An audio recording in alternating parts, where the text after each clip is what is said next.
दोस्तों ये बात उस समय की है जब इंडिगो एयरलाइंस की शुरुआत हो रही थी।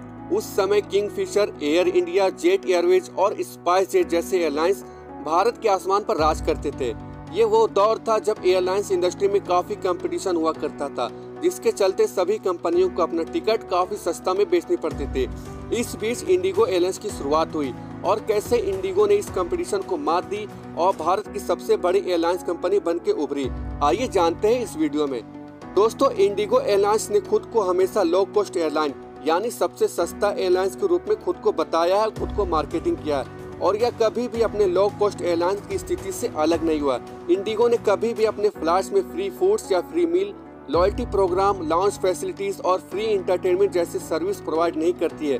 यही कारण है कि ये अपने कस्टमर को बाकी एयरलाइंस के मुकाबले काफी सस्ता टिकट दे पाती है और अपने प्रॉफिट मार्जिन को बरकरार रखती है। इसके अलावा इंडिगो एयरलाइंस के ग्रोथ का दूसरा सबसे बड़ा कारण है नॉन प्रॉफिटेबल रूट पर फ्लाइट न चलाना। इंडिगो एयरलाइंस कभी भी नॉन प्रॉफिटेबल रूट पर फ्लाइट नहीं चलाती है जहां इसे लॉस हो रहा हो, जबकि किंगफिशर और एयर इंडिया जैसे दूसरे नॉन प्रॉफिटेबल रूट्स पर भी काम करते थे जहां इसके सारे टिकट बिकते भी नहीं थे और ऊपर से ये कंपनियां पैसेंजर को मुफ्त भोजन, फ्लाइट इंटरटेनमेंट सेवा और बिजनेस क्लास जैसे फैसिलिटीज प्रोवाइड कराते थे। इसका रिजल्ट ये हुआ कि एयर इंडिया और किंगफिशर जैसी कंपनियां कभी भी प्रॉफिट जनरेट नहीं कर पा रहे थे। इंडिगो के साथ ऐसा कभी नहीं हुआ। इंडिगो का प्रॉफिट मार्जिन कंटिन्यूअसली ग्रोथ कर रहा था। इंडिगो के प्रॉफिट बढ़ने का सबसे बड़ा कारण है हाई ट्रैफिक रूट वाले पर काम करना, जहां इसके सारे बुकिंग्स फुल हो जाते थे यानी सारे टिकट्स बिक जाते थे। वहीं पे इंडिगो एयरलाइंस अपने काम करती थी। इसके अलावा इंडिगो एयरलाइंस के ग्रोथ का तीसरा सबसे बड़ा कारण है क्रू मैनेजमेंट। दोस्तों हम जानते हैं कि किसी भी फ्लाइट में पैसेंजर्स के अलावा क्रू मेंबर भी होता है, जिसमें पायलट और एयर होस्टेस होते हैं। इन सभी को रहने के लिए एयरलाइंस की तरफ से होटल प्रोवाइड कराया जाता है।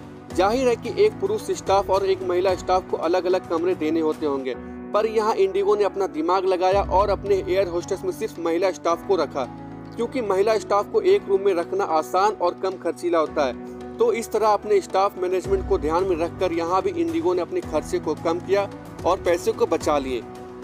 यही नहीं, इंडिगो ने उन छोटी कम दूरी वाले रूटों पर भी अपनी सेवाएं दी जहां कम सर्विस देकर ज्यादा प्रॉफिट कमाया जा सकता है, क्योंकि इंडिगो के पास ATR-72 एक छोटा विमान है जो केवल 60 से 80 यात्रियों को लेकर जा सकता है। यह एक फ्यूल इफिशियंसी और ऑपरेट करने में काफी आसान होता है। इंडिगो की योजना इन ATR विमानों को उन रूटों पर चलाना है जिन्हें एयरलाइन इंडस्ट्री में नॉन प्रॉफिटेबल रूट माना जाता है। फॉर एग्जाम्पल पटना रांची, दिल्ली कानपुर और भुवनेश्वर इटरक्टा।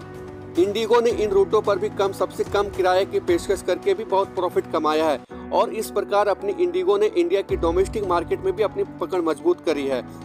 जब दूसरे एयरलाइंस अपने फाइनेंशियल क्राइसिस से निपटने में बिजी थी, तब इंडिगो ने पूरी चालाकी से अपने पंख फैलाने की योजना पर काम कर रहा था।